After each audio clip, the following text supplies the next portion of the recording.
እንደምን ከረማችሁ ወገኖች እንግዲህ ዛሬ በዚች አጭር ቪዲዮ የሶሻል ሚዲያ እና ኤሌክትሮኒክስ በተለይ በወጣቶችና ህጻናቶች ላይ የሚያደርሰውን ቀጥተኛም የሆነ ተዘዋዋሪ ጥቃቶች ጉዳቶችን በሚመለከት አጭር መልእክት ይዤ መጥቻለሁ። ሶሻል ሚዲያ እና ኤሌክትሮኒክስ በአሁኑ ሰዓት በብዙ አቅጣጫ ብዙ ጉዳቶችን በወጣቶች እና ህጻናት ላይ ትልቅ በጣም ብዙ ጉዳቶችን እያደረሰ እንዳለ ልናስተውል ይገባል። እንግዲህ በዚህ በሶሻል ሚዲያ እና ኤሌክትሮኒክስ አጠቃቀም ላይ ብዙ ጥናቶች ያረጋገጡት መልካም ነገር አለ። ሶሻል ሚዲያ እና ኤሌክትሮኒክስ የሚሰጣቸው ብዙ ጠቀሜታዎች አሉ። እንዲሁም ደግሞ ሶሻል ሚዲያ እና ኤሌክትሮኒክስ ደግሞ እያደረሱት ያለውን ጉዳትም ደግሞ እንደዚሁ የተለያዩ ጥናቶችና እንዲሁም ደግሞ ሪሰርቾች ይሄንን እያረጋገጡ ይገኛሉ።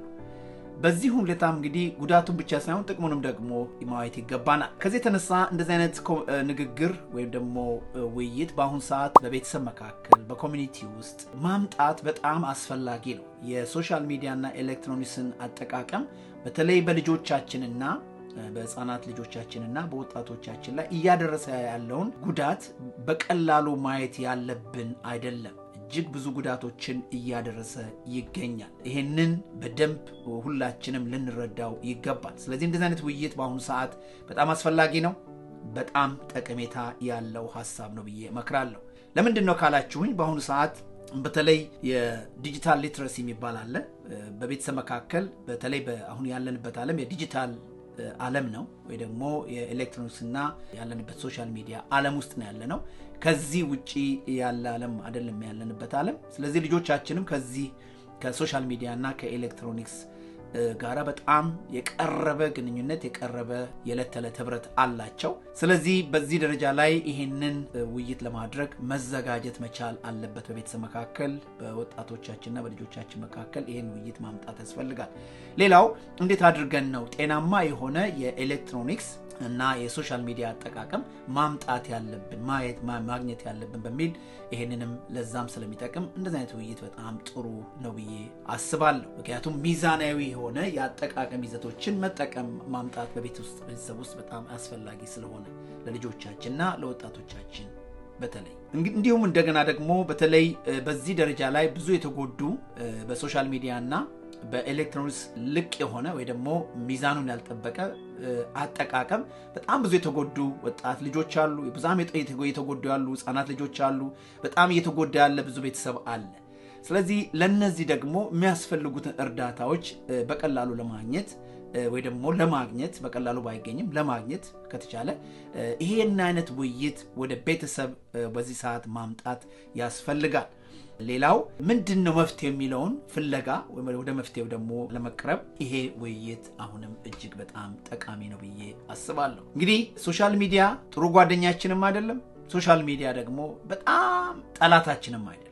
ወይም ኤሌክትሮኒክስ እና ሶሻል ሚዲያ በጣም እንወደው የዕለት ተዕለት ጓደኛችን እንደው የቅርብ ጓደኛችን ብለን የምንይዘው ነገርም አይደለም። እንደገና ደግሞ ጠላታችን ነው ብለን ልንፈርጀው የሚገባን ነገርም አይደለም። ለዚህ በዚህ ውስጥ በጣም ልንጠነቀቅ ይገባል። እንግዲህ እዚህ በስክሪን ላይ እንደምታዩት ሶሻል ሚዲያ not your best friend but not your worst enemy ያልኩበት ምክንያት ለዛ ነው። ስለዚህ ይሄንን አይተን ምንድነው ታዲያ የሶሻል ሚዲያ እና ኤሌክትሮኒክስ ጠቀሜታዎቹ ምንድናቸው፣ የሶሻል ሚዲያ እና ኤሌክትሮኒክስ ደግሞ ጉዳቱስ ምንድነው የሚለውን ባጭሩ እንመልከት። ሶሻል ሚዲያ እና ኤሌክትሮኒክስ ያላቸው ጠቀሜታዎች በጉልህ መታወቅ ይገባቸዋል። እነሱንም ደግሞ የሉም ብለን መካድም የለብንም። ሶሻል ሚዲያ ኤሌክትሮኒክስ ጥቅም አለው። ይሄንን ጥቅም በደንብ አድርገን ልንጠቀምበት ይገባል። እንደ ጥቅሙ ይሄንን ጥቅም ደግሞ መካድ እንደሌለብን ልናስተውል ይገባል። የመጀመሪያው ጥቅም ሶሻል ሚዲያ ያለው ጠቀሜታ ምንድነው ብትሉኝ በእያንዳንዳችን ህይወት ውስጥ በህፃናት ልጆቻችንም በወጣት ልጆቻችንም እንደገናም በማህበረሰቦቻችን በእኛም በትልቆቹ መካከል ሶሻል ሚዲያ ትልቁ የማህበራዊ ግንኙነት መድረክ ነው። የማህበራዊ መገናኛ ድልድይ ነው። አንድን ሰው ከሌላ ሰው ጋር የሚያገናኝ ሶሻል ኮኔክሽን የሚፈጥርልን ወይ የሚያገናኘን መንገድ ነው፣ መስመር ነው። ስለዚህ ሶሻል ሚዲያ በጣም ትልቅ ጠቀሜታ አለው። ቤተሰብ ከቤተሰብ ያገናኛል፣ ወንድም ከወንድም ያገናኛል፣ እህትን ከእህት ያገናኛል፣ ኮሚኒቲን ከኮሚኒቲ ያገናኛል፣ ሀገርን ከሀገር ያገናኛል። ስለዚህ ወጣት ልጆቻችንም ይሁን ህፃናቶቻችን በዛ ውስጥ ነው ከሌሎች ልጆች ጓደኞቻቸው ጋር ኮኔክት የሚያደርጉት ወይም ደግሞ የሚያያዙት የሚገናኙበት አንዱ መንገድ አንዱ መስመር በተለይ አሁን ሃይሊ በትልቁ በዋናነት ያለው ይሄ ነው ሶሻል ሚዲያ ወይም ኤሌክትሮኒክስ ሌላው ሶሻል ሚዲያ ወይም ኤሌክትሮኒክስ እያንዳንዱ ሰው ራሱን የሚገልጽበት ራሱን ኤክስፕረስ የሚያሳይበት የሚገልጽበት ማንነቱን የሚገልጽበት መድረክ ነው መሳሪያ ነው ወጣት በወጣትነቱ አዛውንት በአዛውንትነቱ ተማሪ በተማሪነቱ የሚስቅ በመሳቁ የሚያለቅስ በማልቀሱ ሊሆን ይችላል ጥሩ የሚስል ሰው ስዕሉን የሚያሳይበት ጥሩ የሚዘምር ሰው መዝሙሩን የሚያሳይበት ስለዚህ እያንዳንዱ ሰው ራሱን በትክክል የሚያሳይበት ራሱን የሚገልጥበት አንዱ መድረክ ሶሻል ሚዲያ ወይም ኤሌክትሮኒክስ ስለዚህ ይሄን ጠቀሜታ ነው ልጆቻችንም ወጣቶቻችንም የሚጠቀሙበት አንደኛው ሚዲያ ይሄ ነው ማለት ነው በተለይ በዋናነት አሁን እየሆነ ያለው ይሄ ስለሆነ ሌላው ሶሻል ሚዲያ እና ኤሌክትሮኒክስ የማስተማሪያ የተለያዩ የትምህርት ሐሳቦችን ሰዎች የሚያገኙበት መድረክ ነው የተለያዩ ትምህርቶችን የተለያዩ አስተምሮዎችን ለጤንነት ለተለት ህይወት ለማህበራዊ ህይወት መንፈሳዊ ህይወት ለፋይናንስ ህይወት በተለያየ ይዘት ላለ የህይወት ማንነት ትምህርቶችን ሰዎች የሚያገኙበት ትምህርቶችን በቀላሉ አክሰስ የሚያደርጉበት ሰዎች የሚማሩበት ቦታ ነው ስለዚህ ልጆቻችንም በዛ ውስጥ ብዙ የሚማሩበት ነገር አለ ስለዚህ እነዚህ መሰረታዊ ጠቀሜታዎች መካድ የለባቸው በሶሻል ሚዲያ እና ኤሌክትሮኒክስ አጠቃቀሞቻችን ላይ ታዲያ ምንድነው አሉታዊ ሆነው ወይ ደግሞ ጉዳት ያለው ክፍሉ የትኛው ነው ካልን ጉዳት ያለውን ክፍል ማውራት አለብን ጠቀሜታ እንዳለው ሁሉ ጉዳትም ደግሞ አለው ጥቅሙ ሊጎል ልናጣው አይገባም ጉዳቱም ደግሞ ጎርቶን ልጆቻችንንና ወጣቶቻችንን እንዲሁም ደግሞ እኛንም በማህበረሰብ ደረጃ ጎርቶን ሊያልፍ አይገባም ኔጌቲቭ ወይ ደግሞ አሉታዊ ተጽዕኖዎቹ ምንድናቸው ካላችሁኝ የመጀመሪያው አሉታዊ ተጽዕኖዎቹ በአይምሮ ጤንነት ላይ ሚዛኑን ያልጠበቀ የኤሌክትሮኒክስ እና ወይም የሶሻል ሚዲያ አጠቃቀም በቀላሉ የአይምሮአችንን ጤንነት ይጎዳል የድብታ ወይ ደግሞ የዲፕሬሽን እንደገናም ደግሞ የጭንቀትን ስሜት የአይምሮ ጤንነት ችግር በቀላሉ የማምጣት ተጽዕኖ አለው ሚዛኑን ያልጠበቀ ባላንስድ ያልሆነ ሚዛኑን ያልጠበቀ የኤሌክትሮኒክስና የሶሻል ሚዲያ አጠቃቀም ወደ ድብታ ወደ ዲፕሬሽን እንደገናም ደግሞ ወደ ጭንቀት የሚያስገባ ወይም ለዛ የሚያደርስ የአይምሮ ጤንነት እክል እንደሚያመጣ ልናስተውል ይገባል ይሄንን እያንዳንዱ ቤት ያውቀዋል እያንዳንዳችን እናውቃለን ስንቶቻችን በተለያየ ሶሻል ሚዲያ ውስጥ ገብተን እያየን በተለያየ ሁኔታ ውስጥ ገብተን ስለ ሀገራችን ስለ ራሳችን ስለ ቤተሰቦቻችን ከምናያቸው ነገሮች የተነሳ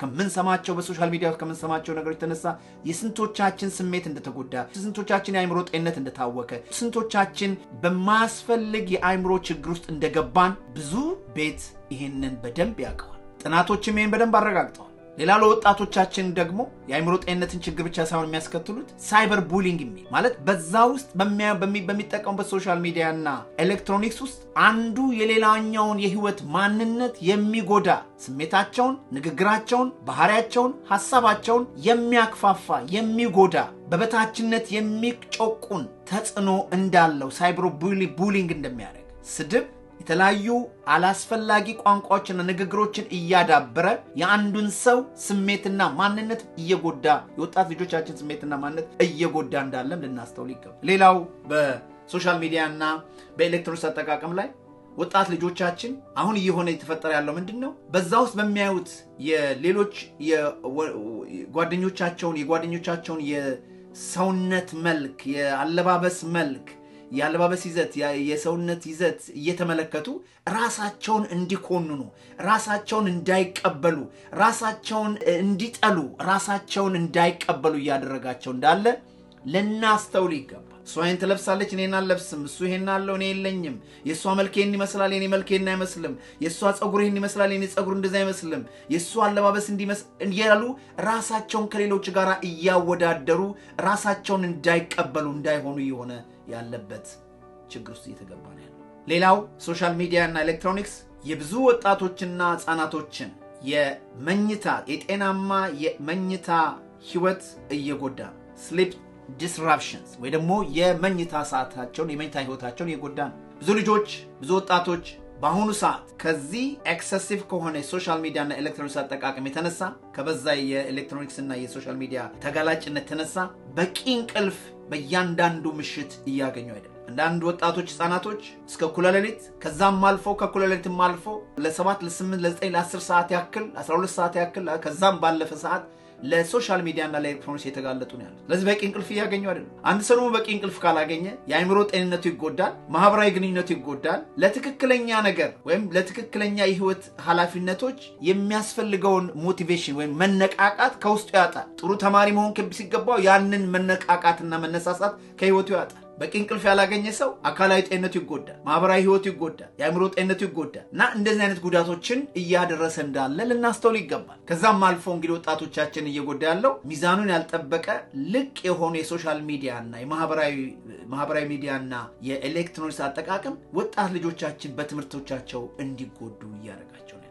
ይሄንንም ብዙ ቤተሰብ ምስክሮች ናቸው። ከዚህ አልፎ ወጣት ልጆቻችንና ህፃናቶችን የልቅ የሆነ የማህበራዊ ሚዲያና የኤሌክትሮኒክስ አጠቃቀም በጣም ተገቢ ያልሆኑ ጎጂ የሆኑ የሶሻል ሚዲያ እና በማህበራዊ ሚዲያ እና በሶሻል ሚዲያ ውስጥ የሚመጡ በዚህ ኤሌክትሮኒክስ እና በማህበራዊ የሚመጡትን በጣም ጎጂ የሆኑ ለአእምሯቸው፣ ለእድሜያቸው፣ ለህይወታቸው የማይጠቅማቸውን የተለያዩ ቆሻሻ የሆኑ ወይም ጠቀሜታ የሌላቸውን የተለያዩ ኮንቴንቶች ወይም ይዘት ያላቸውን ሀሳቦች ወደ አእምሯቸው እያስገቡ በተለያየ መንገድ እየተጎዱ ነው ያሉት። በፖርኖግራፊ፣ ሴክሹዋል ኮንቴንትስ፣ በሚያዩት ቪዲዮዎች ቫዮለንስ በጣም እየተጎዱ ነው ያሉት።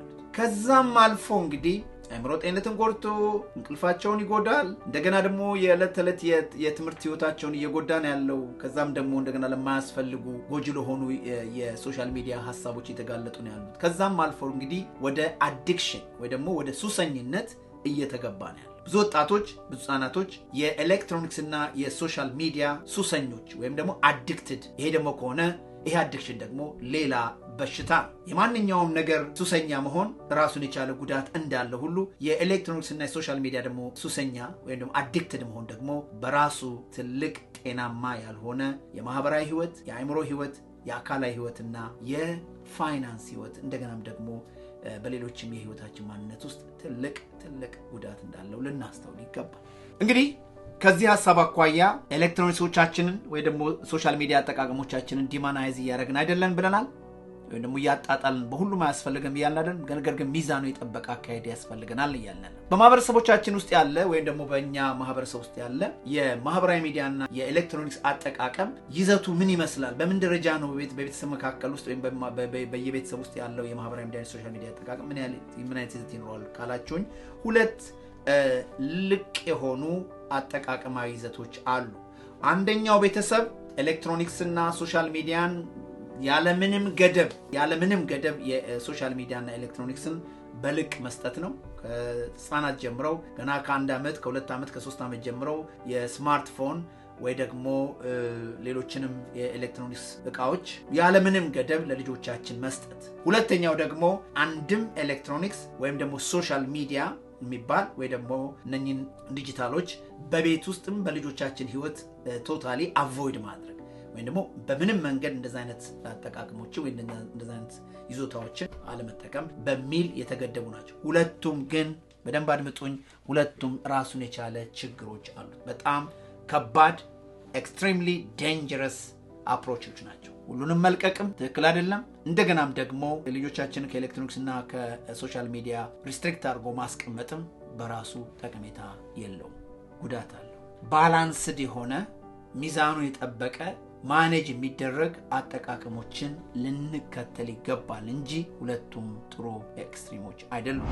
ጥቅሙን ቅድም ስለተናገርኩኝ ምንድነው በተለይ ጉዳቱ? the dangers of complete zero tolerance ኤሌክትሮኒክስ ሪስትሪክሽንስ። በቃ ምንም አይነት ኤሌክትሮኒክስ ሶሻል ሚዲያ በቤታችን አያስፈልግም፣ በልጆቻችን ህይወት መጠቀም የለባቸውም በሚል የምናመጣው ነገር የሚያመጣው ጉዳት ምንድነው? ይሄ ከጥናት አኳያ የተቀመጠ ነው። በጣም የተረጋገጠ መረጃ ነው መነግራችሁ። የመጀመሪያው የልጆቻችንን ቅድም እንደተናገርኩት እንግዲህ አንደኛው የሶሻል ሚዲያ ጠቀሜታ ወይም ኤሌክትሮኒክስ ጠቀሜታ ሶሻል ኮኔክሽን። አሁን ያለንበት ዓለም የዲጂታል ዓለም በዛ ውስጥ ነው። በዛ ማህበራዊ ህይወትን ሰዎች እርስ በርሳቸው የሚገናኝ ጓደኛ ከጓደኛ ተማሪ ከተማሪ የሚገናኝበት መንገዱ እሱ ነው እና እሱን ከቤታችን ከልጆቻችን ህይወት ስናወጣ ሲጠፋ ዜሮ ነው በምንልበት ሰዓት ላይ መጠቀም አይችሉም በምንልበት ሰዓት ላይ ምን ጎዳው የመጀመሪያው ነገር የምንፈጥረው ሶሻል አይሶሌሽንስ ማህበራዊ መልነጠል ማህበራዊ ገለልተኝነትን በልጆቻችን ህይወት ላይ እየፈጠርን ነው ከጓደኞቻቸው ጋር ከቤተሰቦቻቸው ጋር ከሚወዱት አካል ጋር ያላቸውን ማህበራዊ ግንኙነት እያበላሸንባቸው ነው ወይ ደግሞ እየፈጠርን ያለነው ማህበራዊ ገለልተኝነትን እንፈጥራለን ሶሻል አይሶሌሽን ደግሞ በጣም ጥሩ አይደለም ሰዎች ማህበራዊ ገለልተኝነት ሲፈጠር ድብታ እንደገና ደግሞ ስለራሳቸውና ስለሌላው ያላቸው እይታ እየተበላሸ እንደሚሄድ ለናስተውል ይገባል ስለዚህ መጀመሪያ ምን ፈጥረው ያንን ነው ሁለተኛው ምን ፈጥረው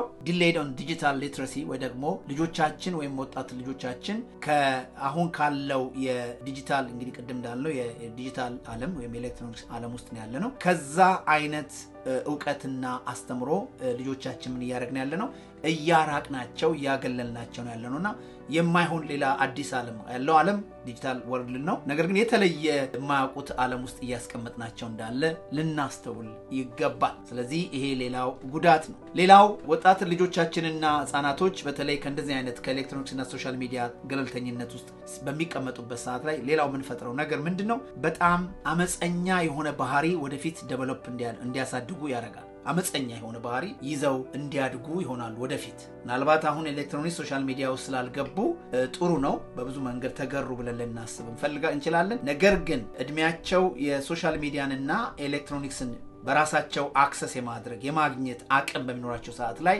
የዛን ሰዓት ላይ እነዚህ ወጣት ልጆቻችን በጣም አመፀኛ የመሆን ባህሪ ያሳያሉ አመፀኛ የሚሆኑበት ምክንያት ምንድነው እሱ ያ ትላንት የተከለከሉትን በፊት የተከለከሉትን የማያውቁትን ዓለም ሲያገኙት ሁሉንም በአንድ ጊዜ አክሰስ ለማድረግ ሁሉንም በአንድ ጊዜ ኮኔክት ለማድረግ ለማግኘት ከሁሉም ጋር ለመገናኘትና ለማግኘት ሲፈልጉ ትላንት የተከለከሉበትን ያንን የተለያዩ ኢንፎርሜሽኖች ወይ መረጃዎችን ሳያጣሩ ወይም ሳይፈልጉት ወደ ህይወታቸው የማግበስበስና ከዚህ ተነሳ በባህሪያቸው ወይም ደግሞ በህይወት ማንነታቸው አመፀኞች ይሆናሉ ለተለያዩ ጥሩ ያልሆኑ የባህሪ ማንነቶች በቀላሉ ራሳቸውን ያጋልጣሉ ትላንት ተከለከሉትን ነገር በቀላሉ አክሰስ ስለሚያደርጉበት ሌላው እየፈጠርን ያለነው ምን እንደሆነ ልናቅ ይገባል ወላጆች ያልተዘጋጁ ልጆችን ወደ ዓለም እያወጣን ያለነው እንግዲህ ልጆቻችንን መቼም ከኛ ጋር በእኛ ቤት ውስጥ እስከ እድሜ ዘመናቸው አይቀመጡ እና ልጆቻችን ባደጉ ጊዜ ከ16 ከ18 ዓመት በኋላ ያው በራሳቸው ነገሮችን የመምረጥ የመወሰን ዓለም ውስጥ ነው የሚገቡት ስለዚህ ከሶሻል ሚዲያና ኤሌክትሮኒክስ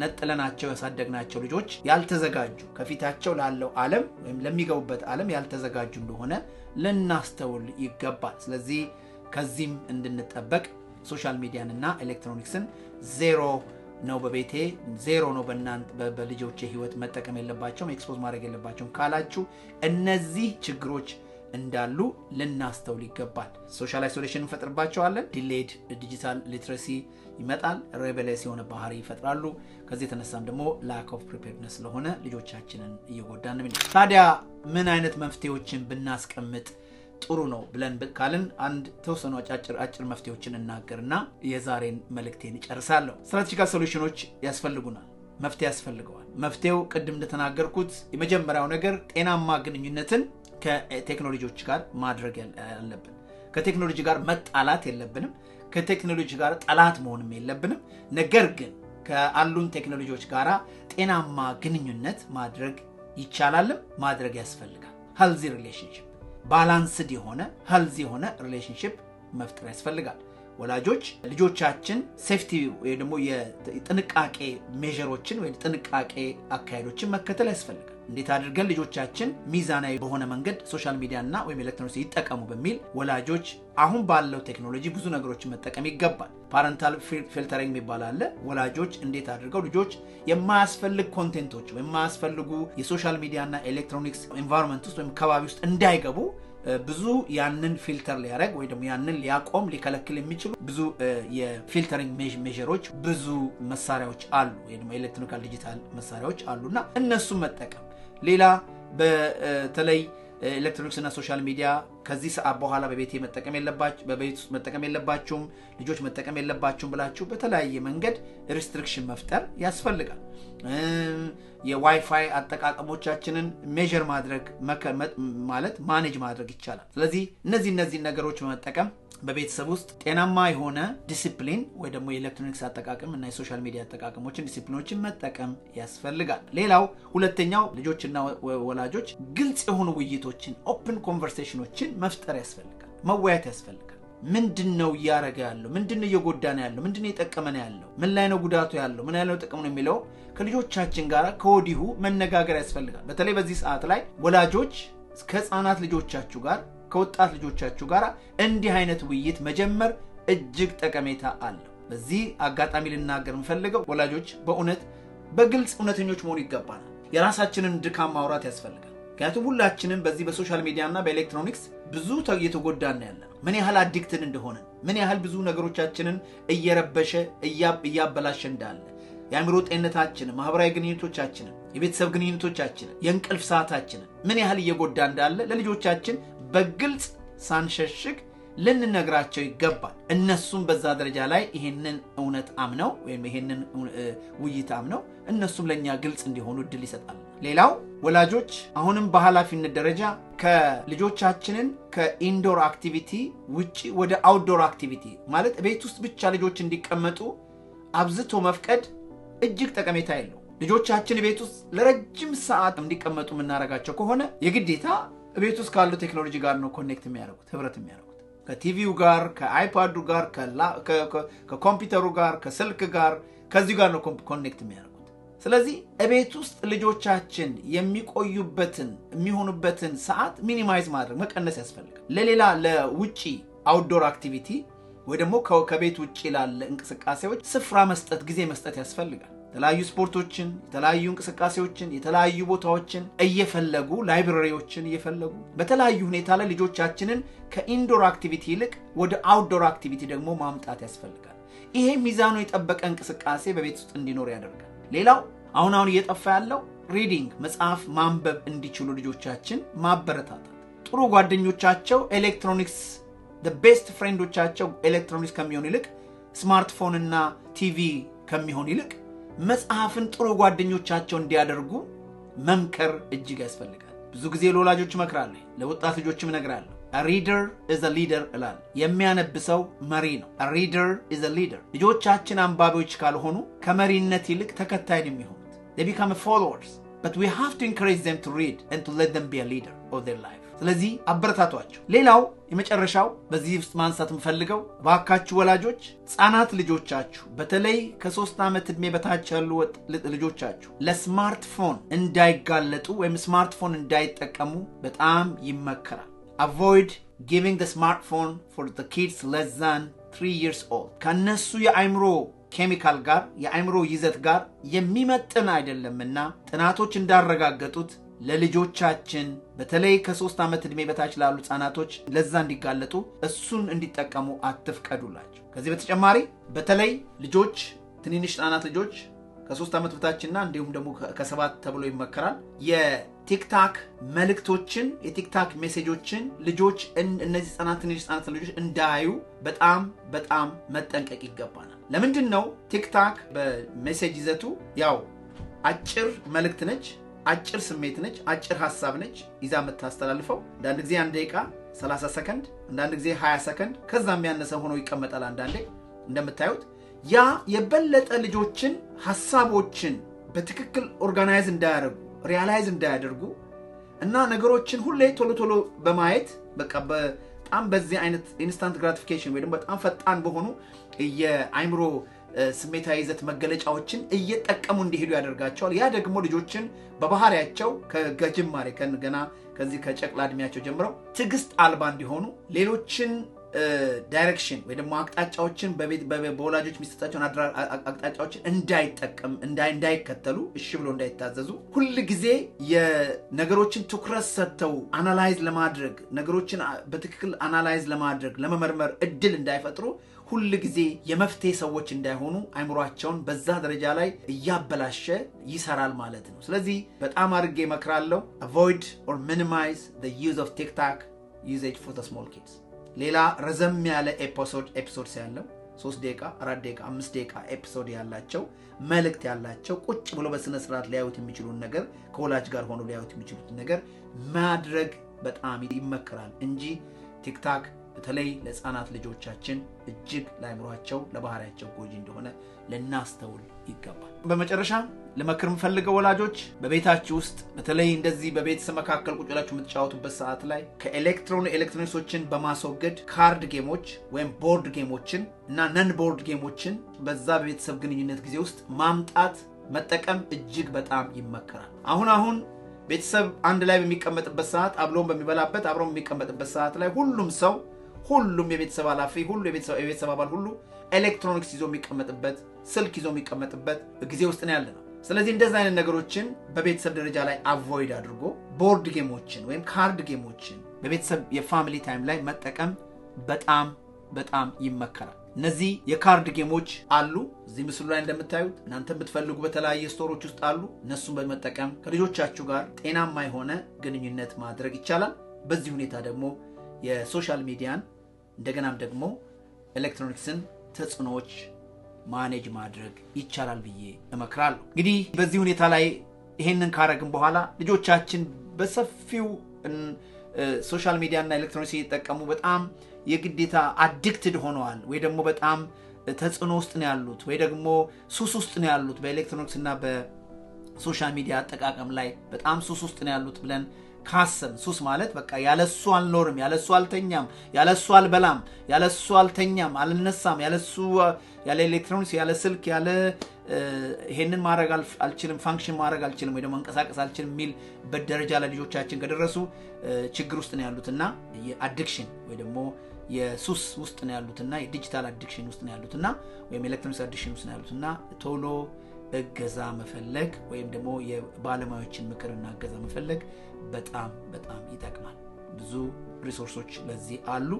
እነሱን መጠቀም ያስፈልጋል ብዬ እመክራለሁ። ስላዳመጣችሁኝ በጣም አድርጌ አመሰግናለሁ። በዚህ ደረጃ ላይ ያዘጋጀሁት አጭር መልእክት ይሄንን ይመስላል። ዶክተር አበባየሁ አበበ ነኝ ከኢስት አፍሪካን ዌልነስ ኤንድ ሪሶርስ ሴንተር። ስላዳመጣችሁኝ በጣም አድርጌ አመሰግናለሁ። በሌላ ጊዜ በሌላ አጭር መልእክት እንገናኛለን። ሰላም ቆዩ።